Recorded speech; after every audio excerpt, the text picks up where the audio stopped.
God will thank you for giving us the grace and the power to be here today. And I pray that God in His infinite mercy will continue to uphold us in Jesus' mighty name. Amen. Now let us go into the word of the Lord. I want to employ each and every one of us. Please let us open our Bible. The two texts that was read to our hearing was from the first one was from the book of Genesis chapter 8 verse 20 to 22. Galatians chapter 6 verse 5 to 10. You know, when I looked at the two texts together, I was able to bring out a title. And I've titled the sermon today to be a believer's action that triggers a precious return. Hallelujah. Hallelujah. I don't know if you want to write. A believer's action that triggers a precious reaction, God's reaction. I repeat once more. A believer's action that triggers God's reaction. Let me just say, a precious God reaction. Now, when you look at the life of Noah, the Bible says in the book of Genesis chapter 6,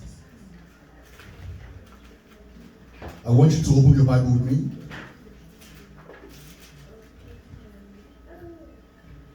A premises of why God had to find a man in the whole face of the world. In Genesis chapter 6, verse 8, the Bible says there, but Noah found grace in the sight of the Lord. These are the generations of Noah. Now, he found grace in the sight of the Lord. Now, because he found grace, God gave him a commission and that commission, as you can see in the book of Genesis chapter 7. The Bible says, and the Lord said unto Noah, come thou and all your house into the ark. In fact, he has given him that commission from Genesis 6, verse 9, when he says, and these are he was a just man and a perfect man, and because God looked upon the world, and he says, you know what, I'm going to kill everybody, and he entrusted him that he must build the ark for him. Now, and this man, listen, that is not what I'm going to talk about. But I'm going to talk about his own reaction or action, should I say, that triggers God's reaction.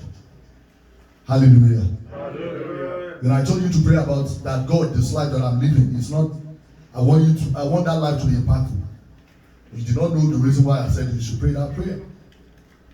Now, a man called Noah did an action, and it triggers God's reaction.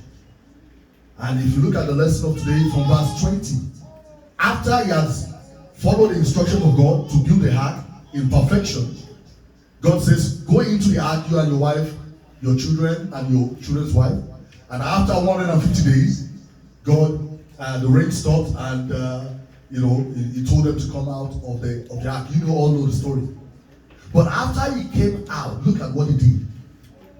The sermon of today is not going to take long, but if you can listen and get the true impact of it, then it will be useful for your life. And the Bible says there in Genesis chapter 8, verse 20, and Noah builded an ark. Now, let me just read from verse 18. Because God told him that, okay, come out from the ark, you and your wife and your children, and all the animals that has been there for all these days. And Noah went forth, that's 18, and his sons and his wife and his son's wife with him. Every beast, every creeping things, and every fowl, and whatsoever creepeth upon the earth, after their kinds, went forth out of the ark. Now listen to verse 20. And Noah builded an altar unto the Lord, and took of every clean beast, and of every clean fowl, and offered burnt offering upon that altar. Hallelujah. Hallelujah. What gave Noah that understanding? That's the question. And God did not ask for the offering, isn't it? God did not ask. But Noah thought about something for 150 days. That water was filled upon the face of the earth, leaving him and his own family alone. Hallelujah. And then he came out as a child of God, having the understanding that I have been kept alive for a reason. Then this man came out forth and he built an altar and made sacrifice upon that altar unto God. Now, look at verse 21. The Bible says, and the Lord smelled a sweet savour. Hallelujah. Now, look at the action of a man. And then you will see what triggers God's reaction. And the Lord smelled a sweet savour, a pleasant smell. And the Lord said in his heart, I will not again cause the ground anymore for man's sake. For the indignation of a man's heart is evil from his youth. Neither will I again smite anymore everything's living as I have done. Somebody shout hallelujah. Hallelujah. This is a man's action that now triggers more to say like a covenant. So what is your action? That is the question of today. What is your action? What is my action that will trigger God's reaction upon your life? Now, not only your life alone, perhaps the life of your children, the life of your community, the life of your town, the life of your country, and the life of your entire generation or the people of the world entirely. Hallelujah. Hallelujah. That is the question of today. So in other words, you must begin to create a pattern of your lifestyle that must set off something in your life. You must begin to live a lifestyle that must set off something that God will look at it and say, yes, oh my God. Now, was it the smell of that animal that he roasted upon the altar that triggers God's reaction? Hallelujah. I want 2, 3 answer. Was a heart of gratitude. You see, let me tell you something. When Cain and Abel brought forth Genesis chapter 4, the Bible, look at what the Bible says, and God said in his own heart. You see, everything that goes on in your heart, me, I don't know. Everything that goes on in my heart, you don't know. But the only one that is saying is who? Jesus. God, I'll make it. So, out of the abundance of the heart of man, the Bible says, man what? Spirit. So, your heart is where God lives. That is where God communicates with the man. So, if your heart is not guarded by the word and the spirit of God, what takes over? The devil. It can't be vacant. Let me tell you something. Breaking news. That heart cannot be vacant. And look at that. The act of gratitude, the man Noah thought about is that if God can spare me and my wife and my children and my children's wife, imagine. Well, I've always told you something in this church that you must just know what is right to do. Hallelujah. Hallelujah. Now, let me tell you something. Let me ask you something. Was there a law that compelled Noah to do that? Huh? There was no law. If at that point in time there was no law, and he was able to think, to have the right act, to do what was right in the face of the Lord. Even God himself says that, and the Lord said in his heart. So you must understand that your heart is very precious.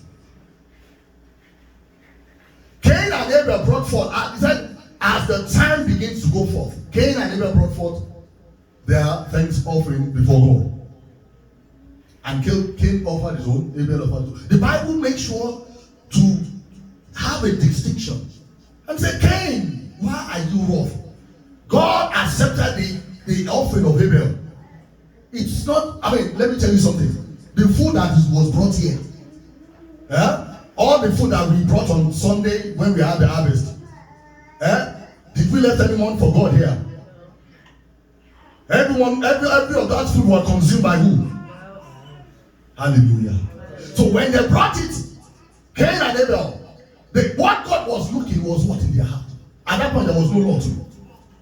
So Cain said, let us quickly read Genesis chapter 4.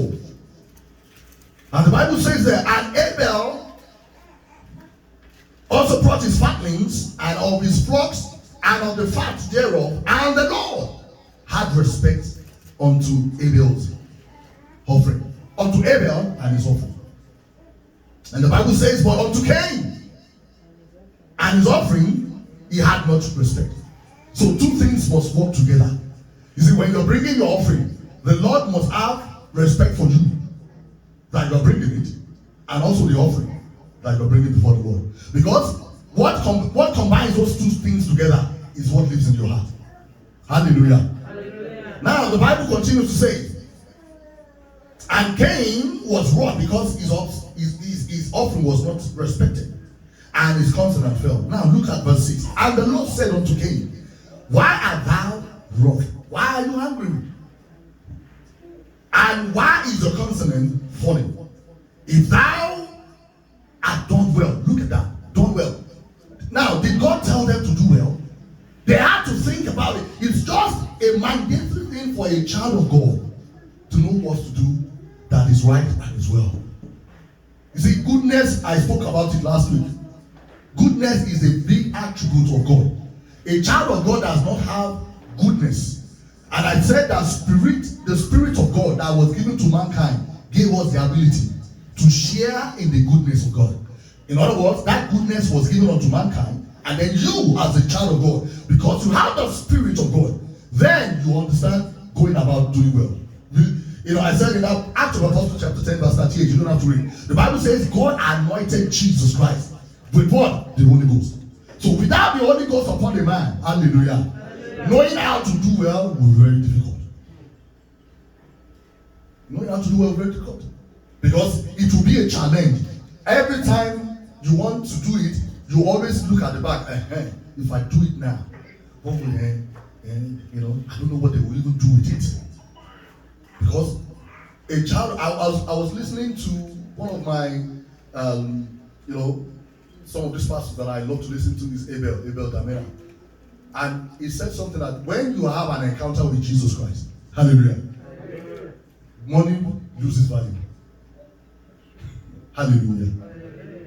When Jesus came to eat in the house of Zacchaeus, Zacchaeus was a tax collector and was a thief. You know, that's how they refer to them, because they manipulate things. Hallelujah. But Jesus said, today salvation comes into the home. And when he sat down, he said, the Bible recorded that Zacchaeus said, hey, Jesus, you came into my house.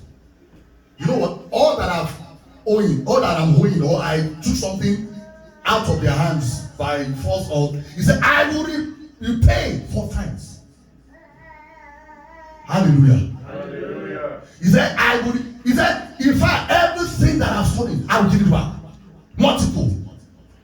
You see, when you encounter Jesus Christ, money loses value. Because you won't attach importance to it. That's what I mean. When you have a true encounter of our Lord Jesus Christ. So in this case, a man's life must have an encounter. Your life as a believer must always play an action that will triggers God's reaction. Very important. So Cain said no, and God said, if you have done well. So it's not a question. God was not teaching them. He didn't come to them teaching them, okay, do well today. He expected that a child of God must learn to do well. Hallelujah. Hallelujah. Hallelujah. Hallelujah. So the question becomes, a man treasures what? He understands that the God spared his life. God spared his life. And he said, you know, because of I love that phrase, the gratitude of her, he offered a thanksgiving before God. Look at first Sunday that we had the harvest. You know, I was thinking about it. I thought about it. And I will continue to say it. During that time, look at all these beautiful kids. Some are here, some are not here today. That God gave us during that time of pandemic. If you had gone to the registry, maybe in about health, I don't know if they publish it or not. Tó bá ti rí tó bá gba ọmọ ènìyàn tó ti lọ ni. Wàá mọ̀ pé ó yẹ kí n bá tiẹ̀ dúpẹ́. Ìjọ yẹn lẹ́nu mi rò pé òun yẹ kó ìfara wọn níwájú Ọlọ́run. Ìjọ yẹn lẹ́nu mi rò pé yes.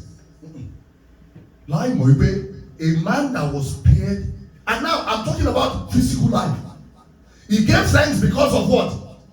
A life that was spared physically, isn't it? I'm going to go to the second lesson, which is a spiritual life. That is a believer's action that triggers God's reaction in the terms of your life. So if you and I can give thanks for the physical life that we have, hallelujah. Hallelujah. Something must be living in us to understand that we must guarantee another life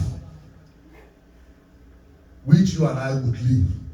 And whatever you begin to do now in the face of the earth, hallelujah, will now kickstart and begins to build the life that you're going to live in the kingdom of heaven.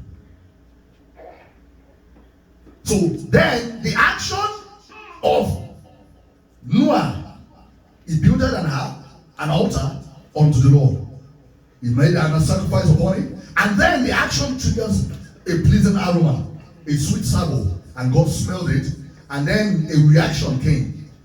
A trigger reaction came, and God looked at it and said, you know what, because of what you have done, because of what you have done, oh, today, I would not what? Again, destroy and cause the ground because of man's sake anymore. In fact, he went ahead that even though I know the act of a man is evil from his youth, neither will I again smite evermore anything living as I have done because of one action of a man. Now, the question becomes, what will be my action? What will be your action? Perhaps in this little place of ours. When we sang that, when I was giving the announcement, I said, this little light of mine, I will what? I will never shine. What is the little thing? An extra effort. Zacchaeus did want something extra, isn't it? What did he do? What did he do? He went upon what? Thank you. The tree. Everybody were shouting truly, but he did something extra. And because of that, Jesus called him and said, today, salvation coming to you. You must learn, as from henceforth, give me extra things that will trigger a reaction from God. And let me tell you the breaking news. That reaction is always positive. The amount of your thanksgiving takes away death before you. Let me tell you something. I will give 3 examples of how actions triggers something. And so that by the time you go home, you can have a full understanding of the lesson of today. Now, this man gave thanks because of a physical life. Now, what happens when you begin to give thanks because of the life that is ahead of you, which is the kingdom of God? So the question now becomes, what are the things a believer or a believer's actions must be that will trigger events for his or her spiritual life? Hallelujah. Hallelujah. Let me repeat myself. If Noah gave thanks because of his physical life, the second lesson, I want someone to quickly, second lesson, which says Galatians. I can read quickly. Galatians chapter 6. Let it be open on the, so we can all follow. Let me read. Galatians chapter 6. I believe it's up there. Yes. Galatians chapter 6. If you read from verse 5, I say, for every man shall bear his own body. Let him that is taught in the word communicate unto him that teaches him in all good things. I'm not going there today. But not be deceived. God is not more. For whatever a man soweth, that he shall reap. For he that soweth to the flesh will reap what? For the flesh he will reap corruption. And then he that soweth to the spirit shall of the Spirit reap life. So your actions today must begin to sow seed to what? To the Spirit. Because if you don't begin to sow the seed to the Spirit, then how can you expect to reap a life everlasting? The action of a man, Noah, was even to thank God for his physical life. Physical life. Look at you and I today. We were here on Sunday. For Sunday, we were dancing for what? For the physical life. Isn't it? That God spared you and I, even amidst the pandemic. Even in the days of troubles. He hid us in what? In his pavilion. Hallelujah. Hallelujah. Nahum 1:7 says, God is good, the Lord is good. He said he's good. He is a cornerstone. When the days of trouble comes, you will hide there and he will save you. That is word of the Lord in Nahum 1:7. So, if we can give thanks for him for that physical life, then what? The question now becomes on the second lesson, because I must link it together, that then you must begin to sow. And sow to what? To the Spirit.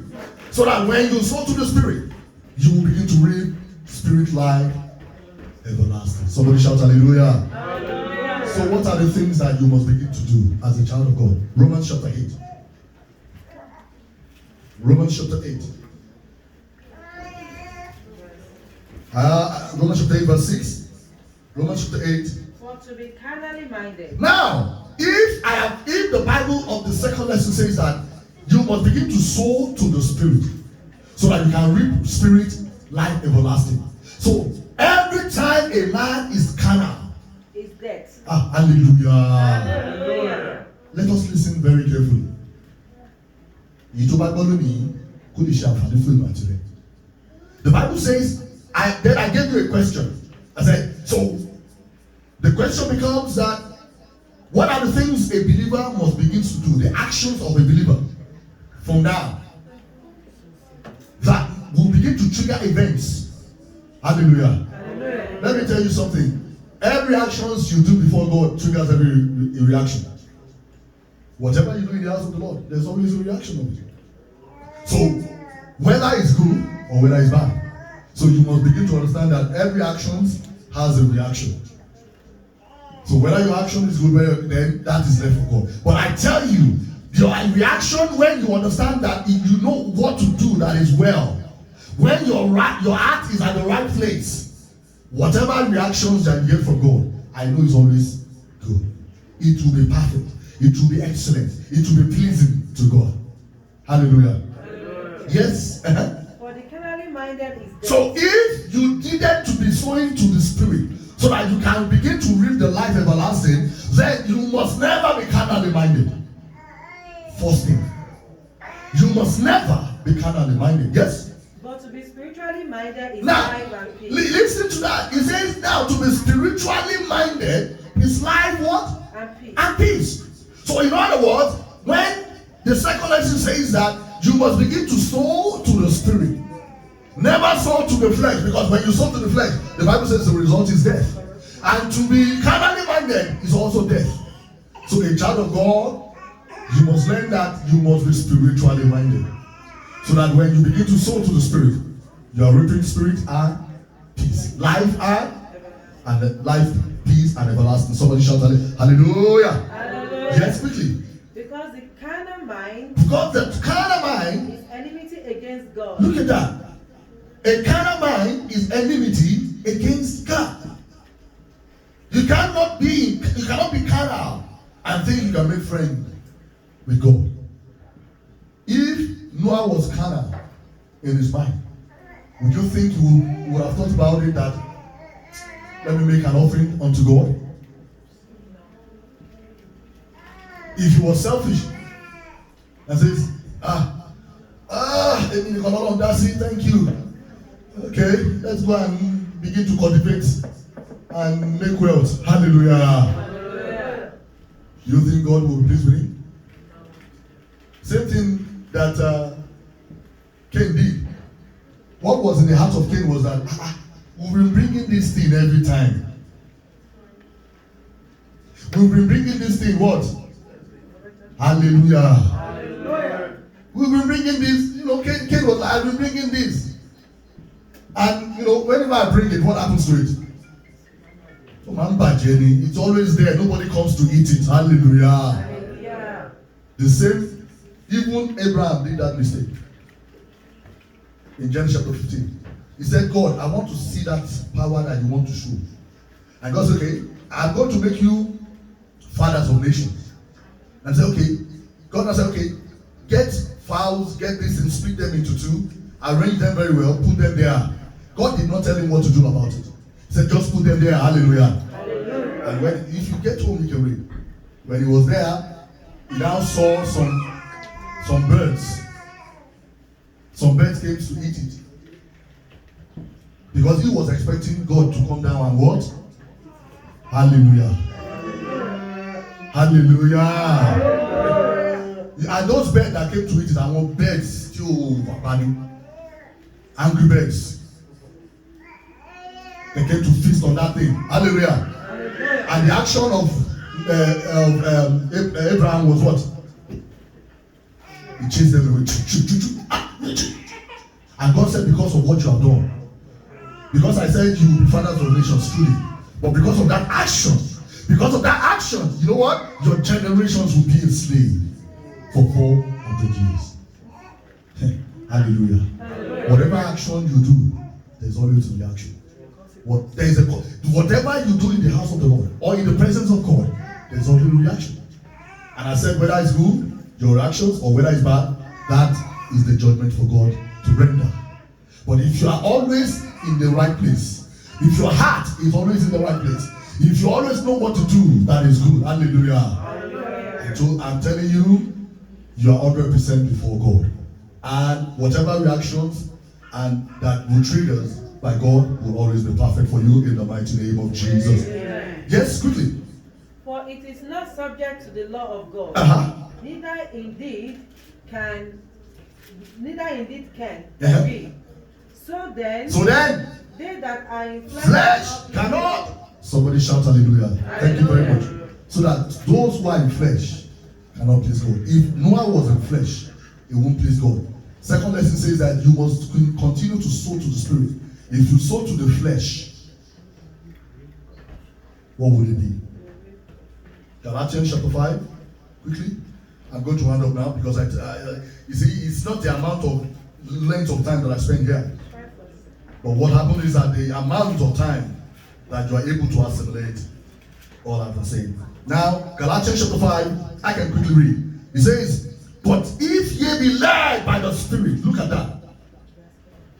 Let me go to verse 17 or 16 because of time. This I say unto you, walk in the Spirit.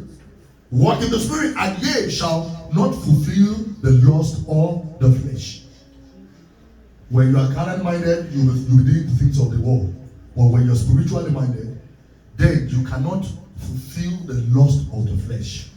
For the flesh lusted against the spirit, and the spirit against the flesh. There are two separate lines, they can never meet. Hallelujah. Hallelujah. And these are contrary to one another, so that ye cannot do the things that you would want to do.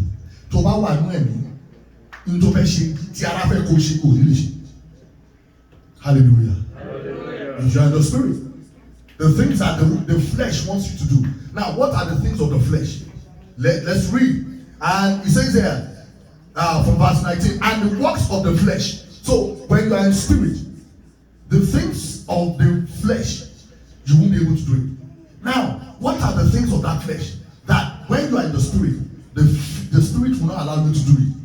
It says here, and the work of the flesh are manifested, which are these? Adultery, fornication, uncleanness, lasciviousness, idolatry, witchcraft, hatred, variance, emulations, wrath, strife, seditions, heresies, envy, murder, drunkenness, reveling, and such like that. When you are in the spirit, you won't have room. You won't allow those things to prevail. Hallelujah. See,